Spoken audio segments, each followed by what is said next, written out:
Everybody, welcome to the most transformational place on the planet.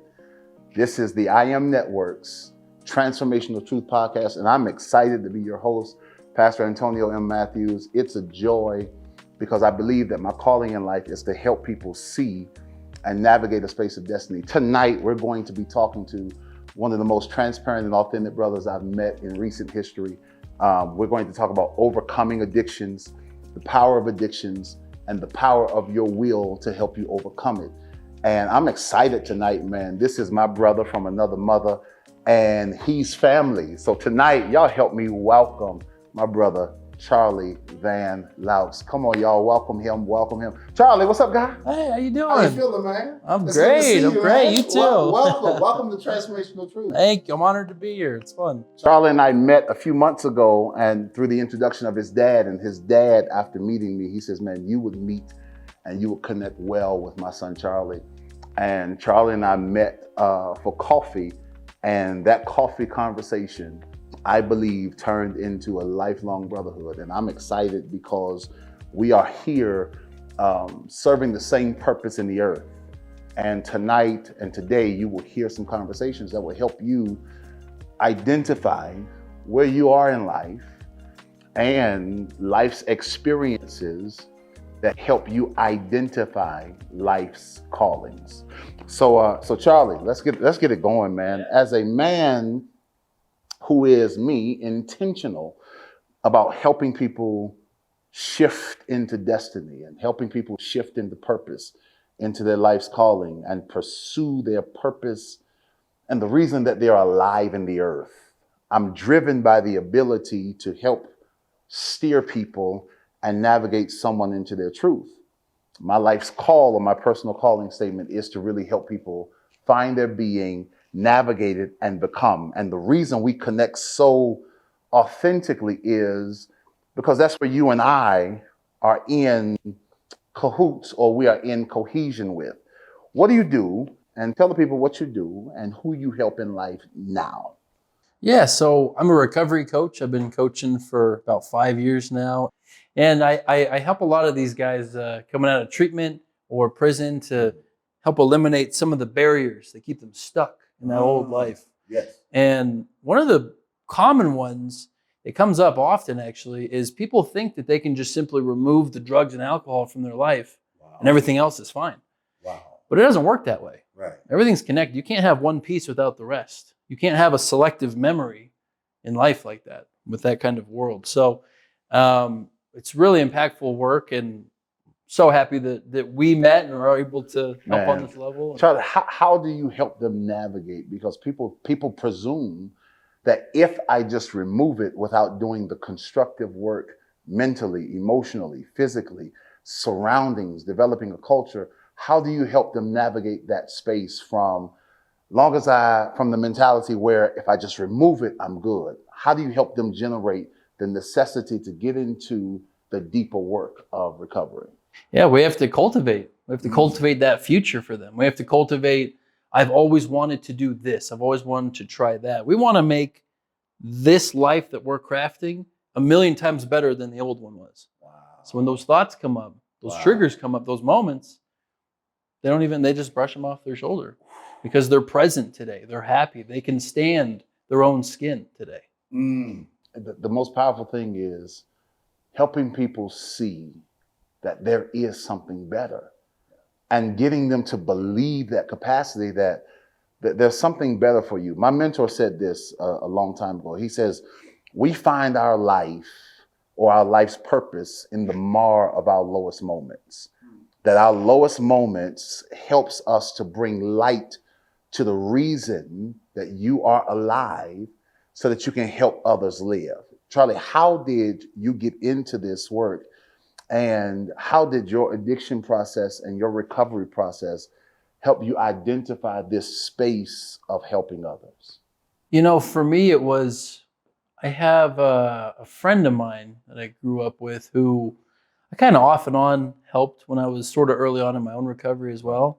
And I just saw some great changes and, some great growth. Right. And that really inspired me to want to help and give back. And I think kind of my my passion for seeing people grow and change and experiencing that myself just ignited that and made me want to share that with other people, because I didn't think it was possible. I didn't know that, you could shed so many layers of skin and get to a new, like a brand new person, literally a brand new life. You said you didn't think it was possible. Tell me, where did you get, or where did you develop the mentality from the impossibilities to saying, you know what, this is actually, I can actually come through this phase of my life? How'd you develop that? How'd you go from impossible to possible? Well, I think it started for me with going to treatment. I had to really get down to what I put myself through and what I allowed life to do to me so that I could get to the next chapter. That's, Charlie, I don't even mean to break in on that.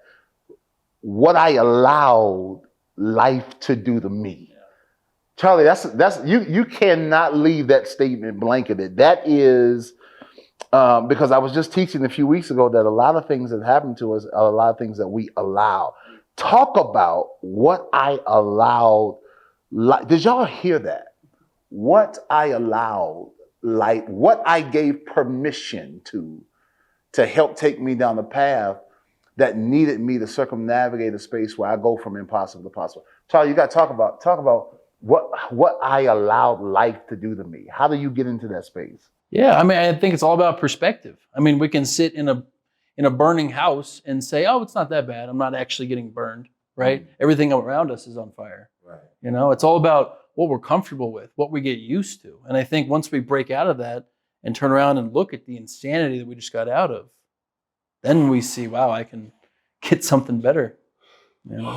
What we become comfortable with and what we allow in our existence really can become the controlling element of our life.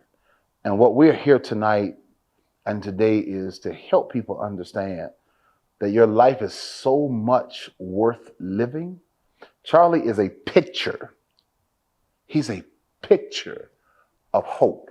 And Charlie, for those who are watching now, how did addiction, and you can share with them what levels and what substances of addiction that you battle with, because this is going to help somebody really come out of a deep, dark space. You are, man, not just a brother, but you give me hope and inspiration too.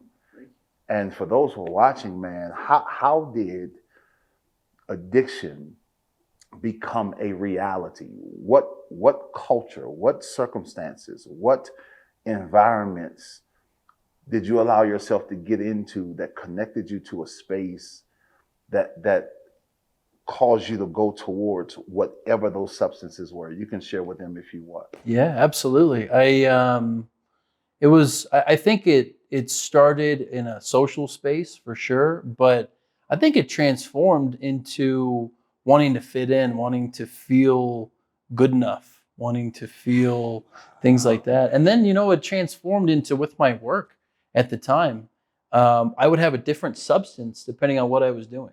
Right. So if I was yeah, absolutely. So if I was at the whiteboard, for example, trying to come up with creative shots and stuff like that, it was a little bit of mushroom tea. Right. Wow. I thought that's the only way I could be creative because I didn't believe in myself. I didn't think I was good enough without it. Right. If I was out at some networking thing, it was Xanax. Right. If I was on set, it was some kind of opiate, because I just like that. Those were the things I thought I had found, some kind of secret mixture to allow me to get the most out of life. But what I was doing was just suppressing my actual creativity, my actual ability to show up and be who I am, Yo, this is so heavy tonight. And it's almost bringing me into a space of tears, because as a pastor, as one who helps people navigate and define their being, to hear, number one, that a lot of things happen because of just self-belief or the lack thereof. Like, man, how do you get to a space where you have all this talent, you have all this creativity, you have all this knowledge, all this passion, but yet you don't see yourself as, let's say, a parent may see you. You don't think you're good enough. And I mean, talk about that, because somebody is suffering from that level of insecurity. And somebody is suffering from that space where they have everything. They just don't believe they have everything, you know? And he says something so powerful. He says, and using those substances really suppressed his creativity. It really put him in a space where he couldn't be at an optimum level of creativity because he thought he needed those particular substances. So Charlie, where did it click for you when you said, you know what? If I really come to the understanding of who I am, I can be so much better. Tell me, where did it click for you for that? Well, I think that definitely started with, just being able to kind of show up in my own skin. For a long time, I think I had like an imposter syndrome going on or something like that. I never really felt kind of in control. I've never really felt in control in my life back then, at all. And I think that those things allowed me to somehow have control over my life in some way. But looking back, I mean, it absolutely didn't. All it did was ruin some good things, that's it. Wow. So, yeah, that was a point for sure. Ruin creativity, ruin self-belief. Is there anything else? Tell me the power of addiction that helps you or that causes you to lose any other things. Is there anything else that addiction or your addictions cause you to lose in life, whether it's family, relationships, connections? Talk about that. Oh, absolutely. Yeah. I mean, friendships, relationships, trust was a big one, but I think that, as for the people out there who are still struggling with this, I know that it's always a big jarring idea to talk with people about addiction, problems, mental health, whatever it is. But being able to just sit down and just open up and say, you know what? I have nowhere else to turn. I need help. I mean, that's all you have to do. The people around you, you won't be judged. You won't be persecuted. You won't anything. They'll just put their arms around you and help. And did you have, because I believe that a key support system, and I met your dad, and your dad is, let me say this to you, there has never been a time where I've been around your father and he hasn't mentioned you. There's never been a time where I've been around your dad where he hasn't said, man, my boy Charlie, man, he's the best pool player in the world, or my boy Charlie, he does this in cinema and does that. He always brags about his son Charlie. So talk about the necessary element of a true support system. And I know Mark and Lee, they've become two of my favorite people in the whole wide world. Yeah, I mean, they've become two of my favorite. So having that support system, how necessary is it to have a support system? Now watch this question. Yeah. To have a support system who embraces the idea of your healing and recovery without rushing it. Oh, absolutely. Key. Talk about that. Yeah, very, very key. First off, I think having any kind of support in your life is going to be invaluable, but really making that not necessarily like unconditional. I don't think that's necessarily the right word, but them just showing up to support. They don't even necessarily have to know what you're going through because they can't necessarily even relate unless they've been there themselves, right? It's just about showing up in terms of, hey, we love you. We're here for you. We want to see you succeed. We want to see you do better. Just know that we're here. I think that's very key for sure. I have, and I've seen people and family members deal with people who were fighting addictions, and they assume that because we love you, that your healing and recovery should happen on our timetable. Oh, yeah. And having patient support to say, you know what, whatever you need to get through this, as long as I know that you're coming through it, as long as I know that you have a desire to really, and that's the kind of hope. This transformational space, this transformational conversations is just literally about giving people hope through transformational dialogue. And I sit here and I'm listening to him, and sometimes I'm a big crybaby, and I'm trying to hold in the emotion, but this is not somebody who is talking to you from head knowledge. He's talking to you from experience. He's talking, his family, his dad was here earlier. Lee's in the room now. They've watched him come through, and they've watched him overcome. And I want to ask Charlie, what was, not for your family, not for your dad, what was the breaking point that pushed you into the initiation of recovery? There's a Bible scripture that talks about the prodigal son. And the Bible says that when he went out, he did whatever he wanted to do. He lived riotously. He was engaged in everything, wasted everything. And he's come from a rich family. And the Bible tells a story that there was a moment that he was in the pig's pen, eating with the pigs. And the Bible clearly states, and he came to himself. And he came to himself and realized, man, I've got people who love me. Why am I eating and sleeping with pigs when I have a home I can go to? His breaking point, or his revelation, was the moment he was engaged in eating with pigs. What was your moment to say, I have too many people that love me. I'm surrounded by a great support system. I have to get better, not just for me, but for those who love me. What was your breaking point, man? What was that? It was probably one of the strongest moments of my life, actually. I had gone through all kinds of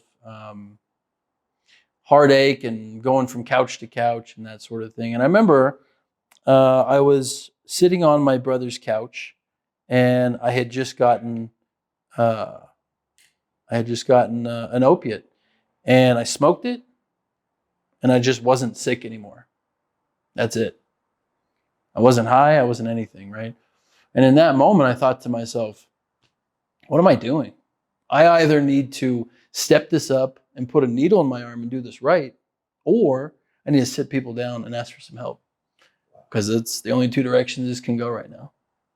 And right at that moment, when I was thinking about that, my brother calls me. He says, hey, we got to tell people what's going on. We sat him down. Next day, went into treatment. Yeah. The power of just hearing that really just pushed me into a place where wherever you are in this fight and wherever you are in this battle,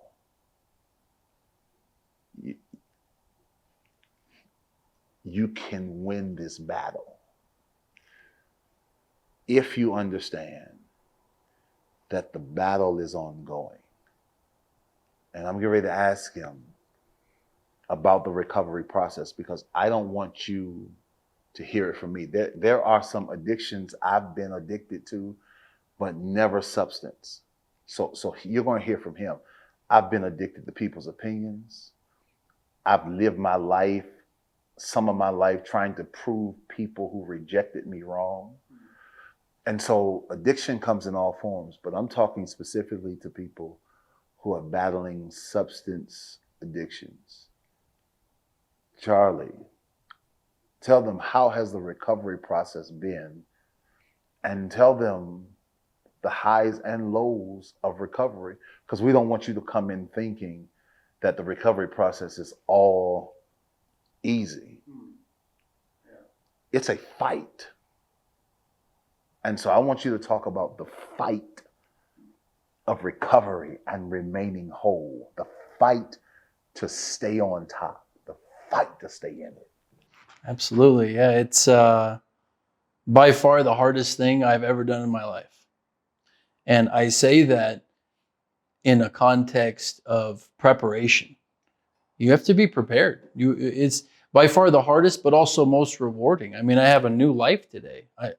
I'm married. I have 2 kids. Like, I never thought that would happen ever, right? And you have to be ready for this. You can't get into this because your family's on your back. You can't get into this because you lost a job, but you're kind of, I don't know if I really want it. This has to be something that you want. And when you do, you have to fight for it just as hard as you fought for your substances, right? Hiking in a snowstorm, whatever it takes, right? That's how you have to approach your recovery. You have to. And I think that once you start to see some of the rewards that come along with it, some of the things that start to work out in your life, that's what keeps you coming back. That's what keeps you pushing. You start to see, wow, this is actually becoming a little bit easier. I never thought I'd be able to, whatever it is for you, that blessing that comes up. But they do. They do. You just got to keep fighting. Wow. I am, and I'm a witness to his victorious plight. About a week or so ago, I met him at a pool hall, and you'll see some of this footage that we shot at the pool hall. And so I met him at the pool hall, and he was telling me a very interesting story. He says, man, this is the same pool hall that I used and sold drugs in. And now I'm in the pool hall winning tournaments in the place that I made plenty of mistakes in. You can overcome it. You can get past it. And I've seen him in that space. Charlie, 2 questions finally. Where are you now in your recovery process? And how are you, because how long have you been in recovery? How long has it been since your last use? So February 27th, it'll be 8 years. 8 years. That is, brother, you and in biblical terminologies, the number 8 literally means new beginnings. Whenever there is mention of the number 8 in scripture, it talks about a metamorphosis, an emergence, a new beginning. 7 is the number of completion.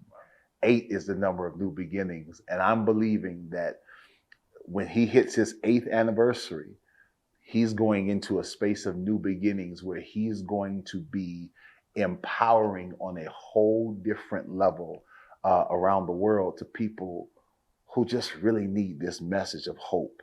And so, Charlie, I'm gonna let you have the floor from your heart, from the core of your being, from the most sentimental and sentiment place that you have. I want you to be able to just look into the camera and talk to somebody and give them some hope. Whoever, what would you say to anyone who's battling addiction and who seems to can't get out? I want them to hear. You can take as long as you want, 60 seconds, 2 minutes, however. When you stop, I'll come close it out. But I want you to look into that camera and I want you to speak from your core to somebody who's watching this, who's struggling now. And they may even be watching this with whatever substance they have in their hands. But I want you to hear from him. Charlie, the floor is yours, brother. You just need to remember that little feeling inside you that says there's something more, that something's not right, this isn't you. That's absolutely true. You have to follow that, and whatever place feels dark and scary, you have to illuminate it. You have to explore it. You have to open up. Once you open up and you get all of that toxic stuff out of you that you've been holding in for years, all that stuff, you got to get it out. Then you got some space for some new stuff. Then you can let some people in. You can really start to grow. And just remember that you're not alone in this. There are a lot of people who can help. There are a lot of people who will love you just for the simple fact that you chose to look into the mirror and not ignore it like half of the population does, right? You looked into the mirror and said, no, I don't like this. I don't like who I am, but I'm going to do something to change it. That takes courage. That's hard. And at the very, very least, be proud of yourself right there.